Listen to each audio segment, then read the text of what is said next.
அஸ்ஸலாமு அலைக்கும் வரஹ்மத்துல்லாஹி வபரகாத்துஹு. தினமும் ஒரு தெளிவு. இவர் மக்களுக்கு காட்டுவதற்காக நன்மை செய்கிறார் என்று சிலரை பற்றி மக்கள் பேசுகிறார்களே, இது சரியா என்று ஒரு கேள்வி கேட்கப்படுகிறது. தன்னை தேடி வருபவர்களுக்கு பொருளாதாரத்தை அள்ளி அள்ளி கொடுக்கிறார், அதிகமான நல்ல செயல்களை செய்கிறார்.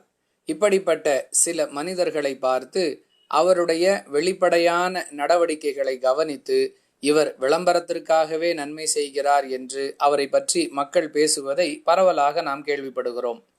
இவ்வாறு பேசுவது சரியா என்பதே இந்த கேள்வி. அன்பிற்குரியவர்களே, ஒருவருடைய உள்ளத்தில் இருப்பதை அல்லாஹுவை தவிர வேறு யாரும் அறிய முடியாது என்ற இஸ்லாமிய அடிப்படையை நாம் முதலில் கவனத்தில் கொள்ள வேண்டும். இதை கடந்து ஒருவர் நன்மை செய்யும் பொழுது அவருடைய சில நடவடிக்கைகள் நம்மை இவ்வாறு எண்ண தோன்றுகிறது. அதாவது இவர் விளம்பரத்திற்காக தான் செய்கிறார் என்ற முடிவுக்கு நாமவே வந்து விடுகிறோம். இவ்வாறு வருவது தவறு. அவருடைய உள்ளத்தில் எதை அவர் நினைத்து கொண்டிருக்கிறார் என்பதை அல்லாஹுவை தவிர வேறு யாரும் அறிய மாட்டார்கள். உண்மையிலேயே அவர் மக்களுக்கு காட்டுவதற்காகத்தான் அந்த நற்செயலை செய்கிறார் என்று சொன்னால் நிச்சயமாக அதற்கான கூலி அல்லாஹுவிடம் அவருக்கு கிடைக்காது என்பதில் எந்த சந்தேகமும் இல்லை. இதை அல்லாஹுவே அறிந்தவன். அப்படி இருக்க நாம் இவ்வாறு சொல்லுவது தவறு.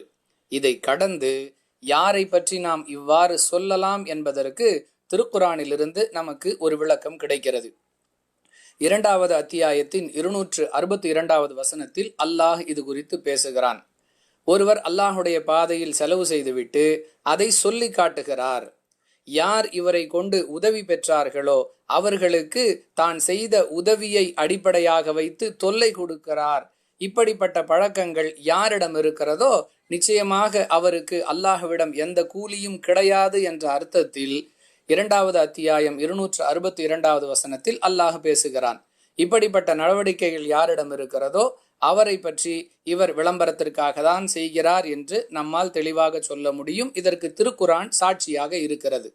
இன்னும் சிலர் உதவி செய்துவிட்டு தான் விரும்புவதன் அடிப்படையிலேயே அந்த நல்ல காரியம் நடக்க வேண்டும் என்று வலியுறுத்துவார்கள்.